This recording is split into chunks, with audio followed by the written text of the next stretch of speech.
పెద్దలందరికీ పేరు పేరున హృదయపూర్వక నమస్కారాలు తెలియజేస్తున్నాను. ఈరోజు బీపీ మండల్ వర్ధంతి సందర్భంగా నిజంగా అద్భుతమైన కార్యక్రమాన్ని ఏర్పాటు చేసిన ఈ యొక్క వారికి ప్రత్యేక హృదయపూర్వక నమస్కారాలు. ఒక్కసారి మనం చప్పట్లతో వాళ్ళందరినీ ఒక్కసారి అభినందించాల్సిన సందర్భం అనే సందర్భంగా తెలియజేస్తున్నాం.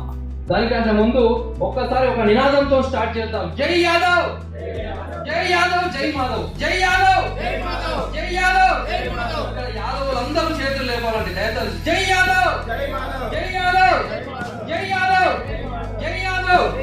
థ్యాంక్ యూ అండి.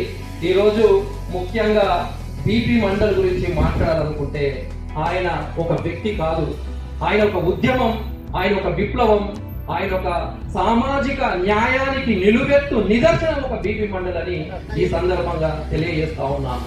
మరియు బీపీ మండల్ గారు ముఖ్యంగా సామాజిక న్యాయం కోసం, సమానత్వం కోసం అలుపెరగని పోరాటం చేసిన ఒక గొప్ప మహనీయుడని సందర్భంగా తెలియజేస్తా ఉన్నాను. అంతేకాదు కోట్ల మంది బీసీ జీవితాలలో చీకటిని, ఏదైతే అంధకారాన్ని తరిమి మరియు వెలుగును నింపిన మహనీయుడు మన బీపీ మండల్ గారని సందర్భంగా నేను తెలియజేస్తా ఉన్నాను. ఆయన నిజంగా 3743 కులాలను, వెనుకబడిన కులాలను గుర్తించి 40 సిఫార్సులు మండల్ కమిషన్ లో పొందుపరిచి నిజంగా ఒక గొప్ప విషయం అని తెలియజేస్తున్నాడు. ఈ 40 ఏదైతే సిఫార్సులు ఉన్నాయో దాంట్లో ఒకటే ఒక సిఫార్సు, విద్యా ఉద్యోగాలలో రిజర్వేషన్లు 20% వచ్చింది.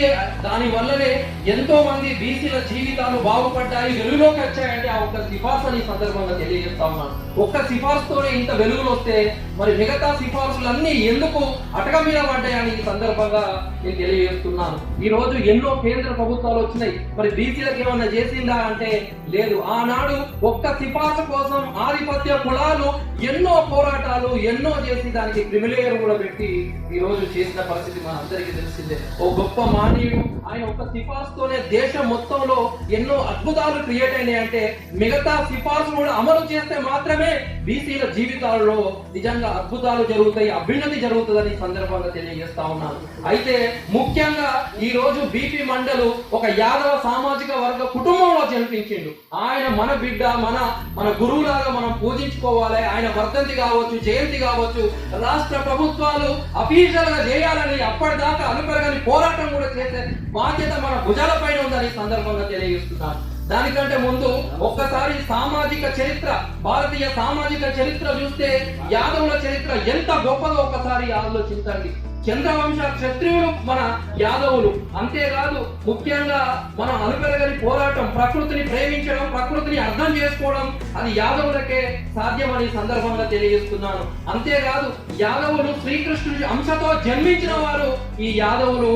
అంతేకాకుండా ఎంతో అనుభవం, ఎన్నో సామ్రాజ్యాలు పరిపాలించిన అనుభవం యాదవులకు ఉన్నదని తెలియజేస్తున్నాను. తిరుమలలో అత్యంత ప్రతిష్టాత్మకంగా ఈరోజు తిరుమలలో కూడా మొదటి దర్శనం ఎవరిది అంటే మన యాదవులే. మరి ఇంత చరిత్ర ఉన్న యాదవులు ఈ రోజు రాజకీయంగా కావచ్చు, మరి సామాజికంగా, ఆర్థికంగా ఎందుకు వెనుకబడుతున్నారనే ఒక ప్రశ్న చరిత్ర మొత్తం యాదవ లీడర్లు వెంబడిస్తూనే ఉంది. మనం ఎందుకు ఈ రోజు బీహార్ చూసుకోండి, ముఖ్యమంత్రిగా చేసిన అనుభవం మనకు ఉన్నది. అంతేకాదు యూపీని చూసుకోండి, ముఖ్యమంత్రిగా చేసిన అనుభవం ఉంది. మరి మన యాదవులు ఎందుకు ముఖ్యమంత్రి కావచ్చు?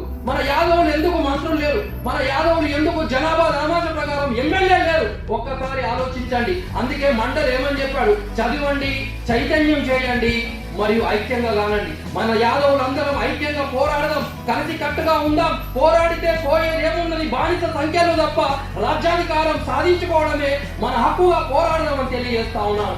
ఇంత మంచి అవకాశం ఇచ్చినందుకు నిజంగా ప్రతి ఒక్కరికి కూడా నా నమస్కారాలు. జై యాదవ్, జై యాదవ్, జై యాదవ్. మండల్ యొక్క ఆశయాలను, మండల్ ఆశయాలను, మండల్ ఆశయాలను, మండల్ ఆశయాలను, మండల్ ఆశయాలను సాధిద్దాం, సాధిద్దాం, సాధిద్దాం, సాధిద్దాం, సాధిద్దాం, సాధిద్దాం. మన వాళ్ళ కావాలి. మండల ఆశయాలను, మండల ఆశయాలను, మండల ఆశయాలను. థ్యాంక్ యూ అండి, ఇంత మంచి అవకాశం ఇచ్చినందుకు. ముఖ్యంగా ఈ అద్భుతమైన కార్యక్రమం చేసిన వారికి నా ప్రత్యేక నమస్కారాలు తెలియజేస్తున్నాను.